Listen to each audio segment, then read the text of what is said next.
In the autumn of 1886, on the vast wind-scoured plains of Dakota Territory, the settlers of Pembina County were engaged in the annual ritual of preparation.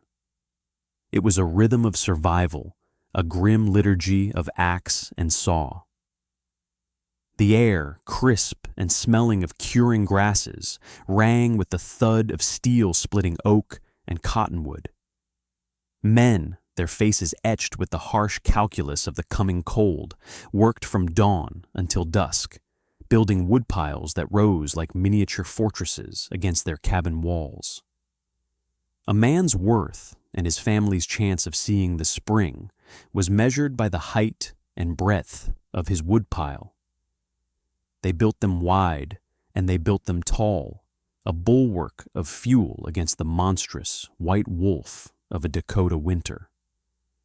Among them moved a man who did not seem to share their urgency, or at least not their method. Lars Thorsen, an immigrant from the high, cold country of Norway, spent his days not with an axe, but with a spade. While his neighbors stacked cords of wood, Lars dug. He was carving a long, deep trench into the prairie earth, a scar leading directly to the front of his modest cabin. It was slow, back-breaking work. The prairie sod, a dense mat of roots built over millennia, fought him for every inch. Below it lay a stubborn, heavy clay that clung to his shovel and seemed to suck the strength from his arms.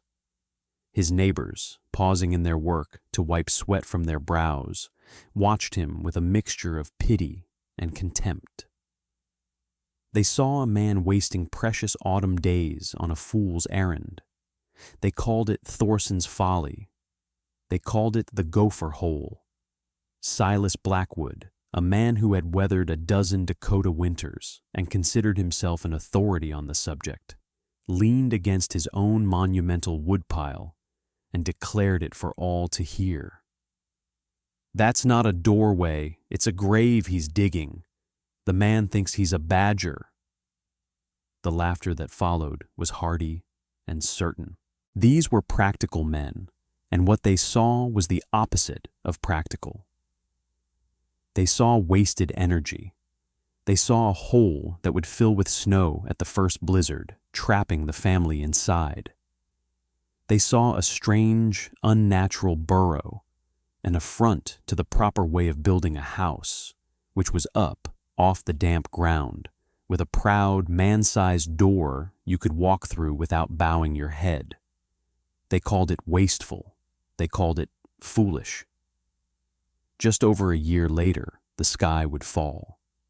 A storm, later given the name the Schoolhouse Blizzard, would materialize out of a deceptively mild January day and unleash a fury that seemed to want to scour the very memory of life from the plains. It was a hurricane of ice and wind, a blinding white chaos that dropped temperatures by the minute and buried the works of men under mountainous drifts. In the standard, single-walled cabins of Pembina County, families would huddle around stoves that devoured wood but gave back only a grudging circle of warmth, their breath crystallizing in the air of their own homes. The wind would shriek through 1,000 unseen cracks, stealing heat as fast as it was made. But inside Lars Thorsen's strange burrowed home, a quiet, steady warmth would prevail. A small fire in a small stove would keep the single room at a comfortable temperature, the howl of the blizzard reduced to a distant, muffled roar. What did he understand about thermodynamics, about the very nature of heat and cold that everyone else dismissed as foolishness? Lars Thorsen was born of a land sculpted by ice. He grew up not far from Røros, a Norwegian mining town high on a treeless plateau, a place where winter was not a season, but the default state of being. The cold in Røros was a physical presence, a thing with weight and intelligence that sought to work its way into the bones of men and their houses. He carried with him the memory of a winter in his childhood. a winter of relentless cold that killed the poorly prepared. He remembered a neighboring family, the Svenssons, who had built their new farmhouse in the modern style, with large windows and a grand entryway. They had frozen to death, not from a lack of wood, but from a house that bled heat faster than their fire could produce it. The old ways, the locals murmured, had been forgotten. The old houses, low-slung and banked with earth, with their small windows and clever entries, had known something the modern builder had dismissed. This memory was the foundation upon which Lars built his conviction. But experience had added layers of practical knowledge. Before staking his claim in Dakota, he had spent a season working for an ice-cutting operation on Lake Superior. The work was brutal, but the engineering was fascinating. He saw how the ice houses, vast wooden barns, kept thousands of tons of frozen water solid through the heat of July. The secret was sawdust. The walls of the ice houses were double-walled, and the cavity between them, a space a full 2 feet wide, was packed tight with sawdust. The men told him it was the trapped air, the millions of tiny pockets within the sawdust, that did the work. They called it dead air, and explained that still air was the finest insulator in the world. An idea began to form in Lars's mind, connecting the sawdust-filled walls of the ice house with the earth-banked farmhouses of his homeland. The final piece of his puzzle came not from Europe or industry, but from the ancient landscape of the prairie itself. One afternoon, as he labored in his trench, a small group of Lakota men rode by. They were not farmers, but they knew the land and its seasons in a way the settlers, with all their iron plows and government deeds, did not. One of the elders, a man with a face as lined and storied as a riverbed, reined in his horse and watched Lars for a long time. There was no mockery in his gaze, only a quiet, appraising curiosity. He gestured with his chin toward the deepening trench. He spoke a few words of heavily accented English, words that struck Lars with the force of revelation. He spoke of the traditional tipi, the winter lodges of his people, which were built semi-subterranean. He described their entrances, long and covered, that always sloped down before rising up into the main living space. This design, he explained, kept the wind out and the warmth in. The cold air, being heavy, would pool in the low part of the entrance and stay there, forming a natural barrier that prevented the home's precious warm air from escaping. The elder nodded once, a gesture of profound, shared understanding, and rode on, leaving Lars with the absolute certainty that his instincts were sound.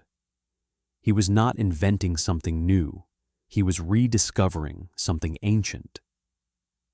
The physics behind Lars's conviction were as elegant as they were immutable. He was waging a war against 3 enemies: convection, conduction, and infiltration. His neighbors fought this war with a single weapon: fire. Lars was fighting it with design. He understood the simple, powerful truth that warm air is lighter and less dense than cold air. It rises. Cold air, conversely, is heavy and dense. It sinks. A standard cabin door, flush with the floor, was a catastrophic breach in the thermal defenses. Every time it was opened, the laws of physics orchestrated a violent exchange. The lighter, warm air from inside the cabin rushed out at the top of the doorway, while a heavy, devastating wedge of cold, dense air poured in at the bottom, spreading across the floor like a spilled liquid and chilling the entire space in seconds. The stove would then have to labor to heat this new volume of frigid air, burning precious fuel in a losing battle. Lars's sunken tunnel was designed to defeat this process entirely. It was, in modern terms, a cold sink and an airlock. The tunnel sloped downward from the outside world, ran level for several feet, and then connected to a short flight of steps that rose up to the cabin's main floor. The coldest, densest air, upon entering the tunnel, would naturally sink to the lowest point and stay there, trapped by its own weight. The warmer, lighter air inside the cabin, floating at a higher elevation, was physically prevented from flowing out. The two bodies of air, one warm and one cold, would reach a state of equilibrium with minimal mixing. The addition of a door at both the exterior and interior ends of the tunnel perfected the system, creating a true airlock.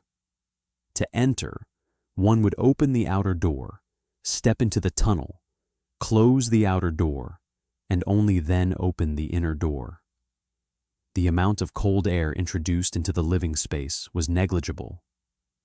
Furthermore, Lars was tapping into the immense thermal battery of the Earth itself.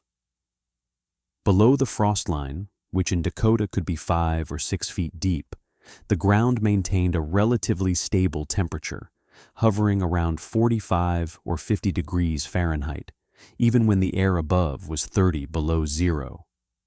By sinking his entrance tunnel deep into the ground, Lars was surrounding it with this constant, moderate temperature. The Earth acted as a massive insulator, buffering the tunnel from the savage extremes of the surface air.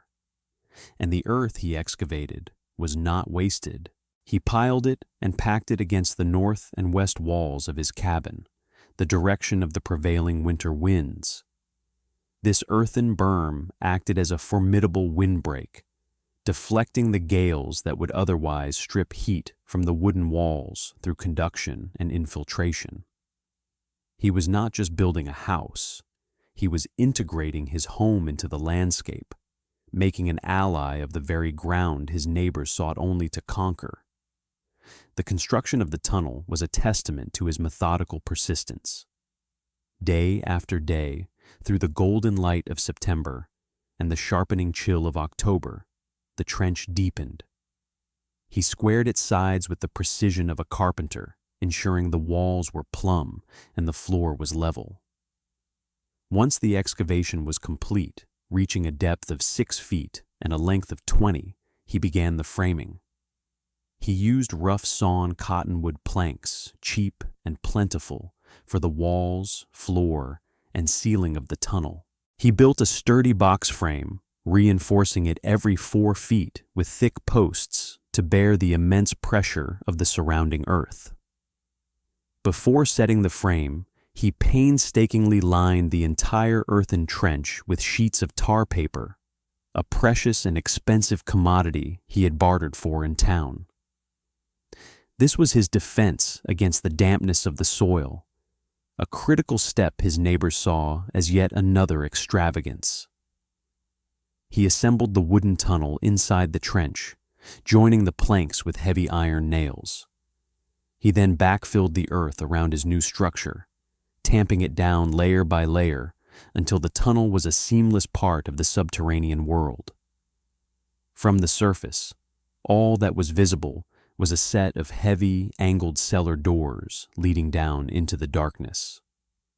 At the far end of the tunnel, where it met the cabin's foundation, he built a short, steep set of 3 steps, rising up to the level of the interior floor. He hung a thick, insulated door at the exterior entrance, packed with sheep's wool, and another identical door at the interior entrance. The space between them was the heart of his system. The cabin itself was built with the same obsessive attention to thermal dynamics. While his neighbors favored high ceilings, a sign of prosperity and airiness, Lars kept his ceiling low, just 7 feet from the floor. He explained to his wife, Anya, that a high ceiling was a thief, creating a vast, useless reservoir of warm air far above their heads, where it did no one any good. A low ceiling reduced the total volume of air that needed to be heated, concentrating the warmth where they lived. Before laying the floorboards, he filled the entire crawl space between the floor joists with a thick, springy layer of dried moss and prairie grasses, creating a surprisingly effective layer of insulation to stop the cold from seeping up from the ground. His north wall, the one that would face the brunt of the winter wind, was constructed differently from the others. He built it as a double wall, with a 6-inch gap between the inner and outer planks, which he then painstakingly packed with sawdust from the local sawmill. It was the principle of the ice house, applied to the art of keeping warm instead of keeping cold. Silas Blackwood became the chief narrator of Lars's folly. He would stop by daily, leaning his considerable bulk against a fence post, and offer his unsolicited wisdom. "Thorson," he'd say, shaking his head, with a look of genuine concern. "A man's house is his castle. It ought to look like one. You're building a den. What will you do when a blizzard comes? That hole will fill with snow so hard you'll need a pickaxe to get out. You'll be buried alive."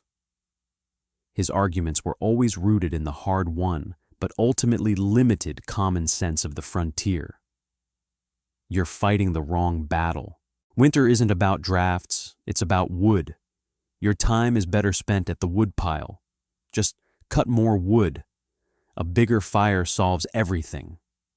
He gestured to his own cabin, a proud, square structure with a tall stone chimney and a door a man could stride through. "That's a proper house. It stood for 10 winters, and it'll stand for 10 more. Lars never argued. He would listen patiently, nod, and sometimes offer a quiet, one-word rebuttal that only seemed to infuriate Silas more. When Silas warned of the tunnel filling with snow, Lars simply said, "Insulation." When Silas lectured him on the need for a bigger stove and a taller woodpile, Lars looked at his half-finished tunnel and replied, "Efficiency." He continued his work, his movements economical and precise. He was not driven by the frantic energy of his neighbors, who seemed to be in a constant race against the coming winter. Lars worked with the slow, implacable certainty of a man who has already done the calculations and knows the outcome. He was not gambling. He was executing a plan. The mockery of the community washed over him, unheard. He was listening to a different voice, the voice of ancestral memory and the quiet, undeniable laws of physics. The morning of January 12, 1888, dawned with a treacherous beauty. The sun shone in a pale, hazy sky, and the air was so unnaturally mild that settlers went about their chores in their shirt sleeves. Children, released from the confines of their cabins, made the long trek to their one-room schoolhouses, their lunch pails swinging. It felt like a promise of an early spring, a brief, merciful respite from the iron grip of winter. But in the northwest, a bruised slate-gray line on the horizon was expanding with terrifying speed. It was a weather front of unprecedented violence, an explosion of Arctic air descending from Canada. By mid-morning, the illusion of warmth was shattered. The temperature began to plummet, dropping dozens of degrees in a matter of minutes. The wind, which had been a mild breeze, suddenly shrieked to life, a physical wall of force that tore at buildings and scoured the open prairie. Then the snow came. It was not the gentle, drifting snow of a winter postcard. It was a horizontal blizzard, a blinding torrent of fine, needle-like ice crystals driven by winds exceeding 60 miles per hour. Visibility dropped to zero. The world vanished into a roaring, featureless white maelstrom. The sun was extinguished. Landmarks disappeared. A man could not see his own hand in front of his face. The temperature plunged to 20, then 30, then 40 degrees below zero. The wind chill was a lethal 80 degrees below. It was a storm that did not just bring cold. It was a storm that actively hunted for warmth, a malevolent entity that sought out every crack, every seam, every weakness in the shelters of men, and poured in, relentless and killing. Inside Silas Blackwood's cabin, the world had shrunk to the immediate vicinity of the large cast-iron stove. The wind hammered at the walls, a constant deafening roar punctuated by the high-pitched shriek of air forcing its way through the chinking between the logs. Silas's wife, Mary, had stuffed rags and old clothes into every visible crack around the door and the single window, but it was a futile gesture. A fine glittering powder of snow was growing in drifts along the floorboards. The heat from the stove, a voracious beast that demanded a constant supply of oak logs, rose directly to the high ceiling, leaving the lower part of the room dangerously cold. Mary and their two small children were huddled on the hearth, wrapped in every blanket they owned, yet they shivered uncontrollably. Silas stood by the stove, his face flushed from the radiant heat, but his back, only a few feet away, was freezing. The greatest crisis was the wood. The massive pile outside was now just a lump under a mountain of snow, packed as hard as concrete. The supply they had brought inside, which should have lasted for days, was disappearing at an alarming rate. The stove's insatiable appetite was a direct consequence of the house's inefficiency. For every BTU of heat the fire produced, another was stolen by the wind, conducting it through the thin, uninsulated walls, or sucked out by the constant infiltration of Arctic air. Every so often, Silas would have to brave the storm to check on his livestock in the lean-to barn, a journey of only 50 feet. The moment he cracked the door, a visible wave of white, super-chilled air would surge into the room, instantly negating the last hour of the stove's hard work. The warm air would rush out, and the children would cry out as the bitter cold washed over them. Silas Blackwood's proper house, his castle against the winter, had become a frozen, drafty trap. In the Thorson cabin, there was quiet. The apocalyptic roar of the blizzard was a distant, muffled hum, the sound of a faraway battle. The thick berm of earth piled against the north and west walls was doing its work, deflecting the main force of the wind and its terrible, heat-stealing power. Over the top of the house, a deep, continuous drift of snow had formed, burying the roof under a 10-foot blanket of the world's best natural insulation. The sunken entrance to the tunnel was completely invisible, sealed beneath this insulating cap of white. Inside the tunnel, the air was still and cold, but it was a static cold, a quiet reservoir of dense air that stayed put. Inside the main room, the atmosphere was one of surreal tranquility. Lars's small, efficient stove glowed with a steady, contained heat, consuming small logs of cottonwood at a leisurely pace. He had designed the stovepipe to run horizontally for several feet, before exiting through the wall, maximizing the surface area that radiated heat into the room before it was lost up the chimney. Anya sat in her rocking chair, knitting, wearing a simple woolen shawl over her dress. She was not huddled by the fire. She was a comfortable 10 feet away. Their infant son, Eric, slept peacefully in his cradle, breathing the warm, still air. There were no drafts. The fine, powdery snow that plagued the Blackwood cabin was nowhere to be seen. The double door system of the tunnel entrance performed its function perfectly. When Lars needed to check on their milk cow in the attached shed, the process was calm and controlled. He stepped into the tunnel, closing the thick inner door securely behind him before opening the outer one. The exchange of air was confined to the tunnel, and the temperature in the main living space remained virtually unchanged.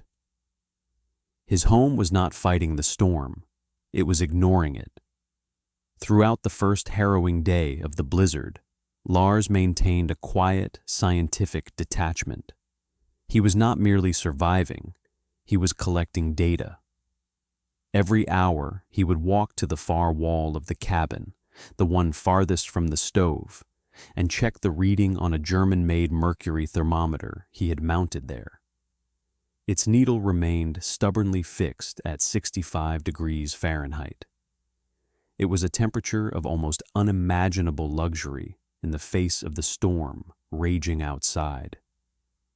In a small, leather-bound ledger, he made a note of the time and the temperature. He also recorded his fuel consumption. Beside the stove was a neatly stacked pile of wood, what he estimated to be a quarter of a cord. He made a small pencil mark in his ledger for each log he placed in the stove. By nightfall, he had used fewer than a dozen logs. It was an amount of fuel his neighbors would burn in 2 or 3 hours on a normal winter day. His system was not just working, it was exceeding his most optimistic calculations. He performed a simple test, lighting a splinter of wood and holding the smoking taper near the floorboards, the window seal, and the door frame. The thin line of smoke rose straight up, unwavering, a perfect testament to the absolute stillness of the air in his home. There were no drafts. His fortress was sealed. By the afternoon of the second day, the situation at the Blackwood cabin had become a nightmare. Their interior wood supply was gone. Silas had made 2 desperate, life-threatening trips to the buried woodpile, tunneling through the drift like an animal, returning with his beard and clothes frozen solid, his lungs aching from the cold. He had managed to retrieve only a few frozen, snow-caked logs each time. They burned poorly, sputtering and hissing in the stove, producing more smoke than heat. The temperature inside the cabin had dropped below freezing. Frost coated the interior walls. His youngest child, a 3-year-old girl named Sarah, was now frighteningly ill, her breathing shallow and ragged, her skin hot with fever even as she shivered violently. Mary looked at her husband, her face a mask of despair. They were burning furniture now, a small chair, then the boards from a spare bed frame. They were losing. The cold was winning. In a moment of terrible clarity, Silas knew that staying in his own house would kill his family. Pride was a luxury he could no longer afford. There was only one place to go. He bundled himself in every layer he owned and plunged into the white hell outside. He could not see. He could only feel. He kept one hand on his fence line, the wire biting cold even through his thick mittens, and used it as a guide, pulling himself hand over hand through the screaming wind and thigh-deep snow toward Thorson's Folly. The 50-yard journey took him nearly 20 minutes. He was sobbing with effort and fear when he finally stumbled against the earthen berm of Lars's cabin. He clawed his way around it, searching for the door, and found only the angled cellar doors, buried under a smooth, deep drift. For a terrifying moment, he thought his worst prediction had come true, that Lars was trapped. He began digging frantically with his frozen hands, and to his surprise, the snow was light and powdery, easily cleared. He wrenched open the heavy door and half fell, half slid into the darkness of the tunnel below. The immediate silence was the first shock. The roar of the wind was gone, replaced by a profound stillness. The second shock was the air. It was cold, but not the biting, malevolent cold of the outside world. It was a passive, settled cold. He saw a faint line of light from under the inner door at the far end of the tunnel. He staggered toward it, up the 3 short steps, and pushed it open. The wave of warmth that enveloped him was a physical blow. It was not the scorching, dry heat of a stove, but a gentle, uniform warmth that seemed to fill the very air. It was like stepping from the heart of winter into a calm autumn afternoon. He stood there, swaying, his snow-caked clothes beginning to melt, and stared. He saw Anya rocking the baby.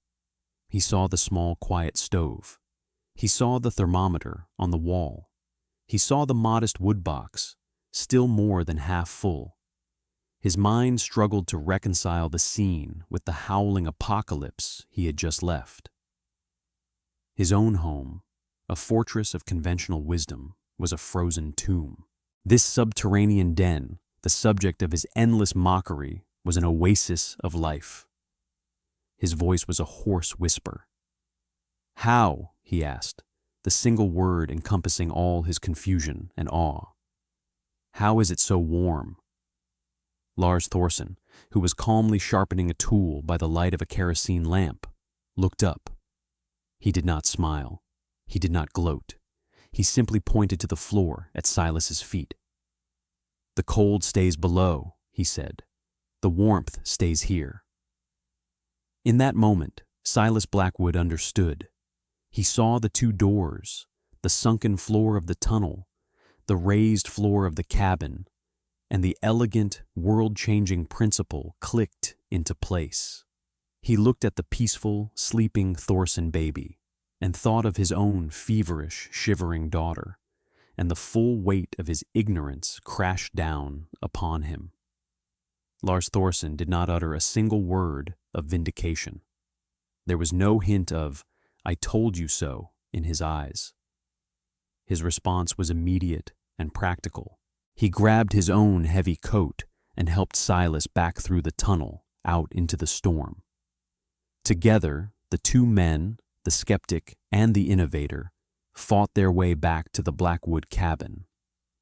They bundled the children and Mary in blankets and half carried, half dragged them through the blizzard to the sanctuary of the Thorson home.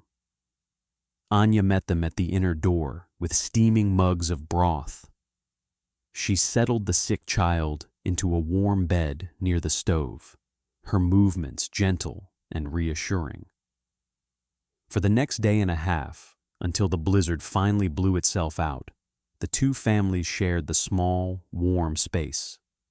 The Blackwoods, refugees from a failed ideology, witnessed firsthand the quiet miracle of their neighbor's wisdom.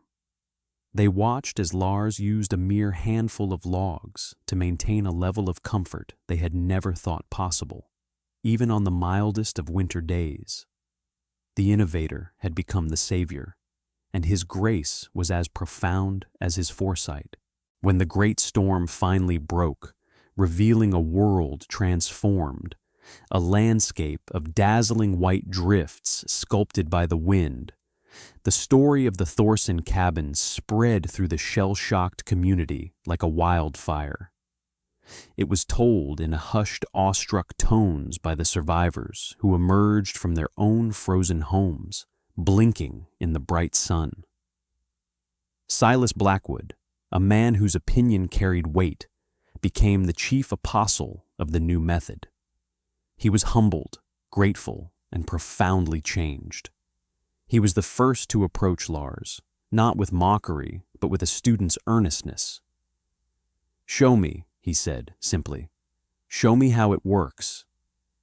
Lars, without ceremony, took a piece of charcoal, and on the smooth surface of a planed board, he drew a diagram. He sketched the cabin, the sunken tunnel, and the ground. He drew arrows showing the movement of air, the heavy cold air sinking and staying put, the light warm air floating above it, unable to escape.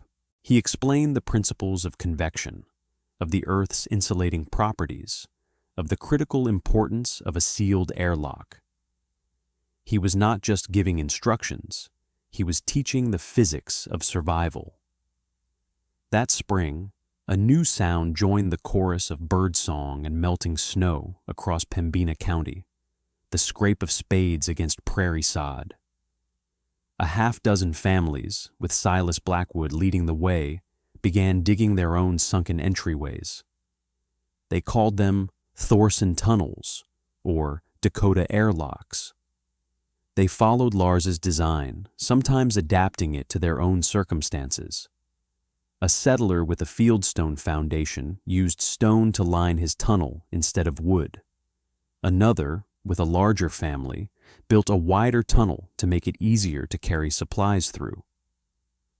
But the core principle, the sunken passage with a door at each end, creating a cold sink below the level of the main floor, was copied with the faithfulness of religious converts. The digging was no longer seen as foolishness. It was seen as the wisest work a man could do. The size of a man's woodpile was no longer the ultimate measure of his foresight. The depth of his tunnel was.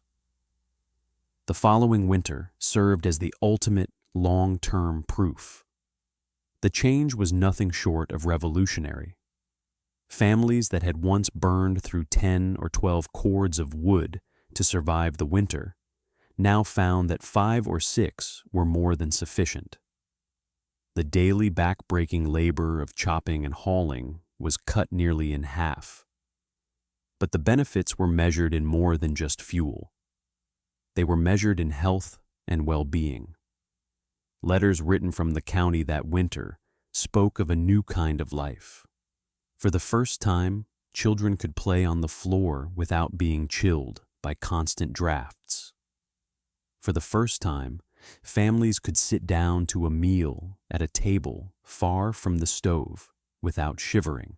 The local doctor, a man accustomed to a winter season filled with cases of pneumonia, bronchitis, and frostbite, noted a dramatic and unprecedented decline in respiratory illnesses. He wrote in his journal that the Thorson Tunnels had done more to improve the public health of the county than any medicine he could prescribe. The elderly survived the winters in greater numbers. Infants, once constantly threatened by the cold, now thrived in the steady, draft-free warmth of their retrofitted homes. The innovation had been proven not just in the crucible of a historic crisis, but in the quiet, daily reality of a Dakota winter. The story of the Norwegian sunken entryway did not remain confined to Pembina County.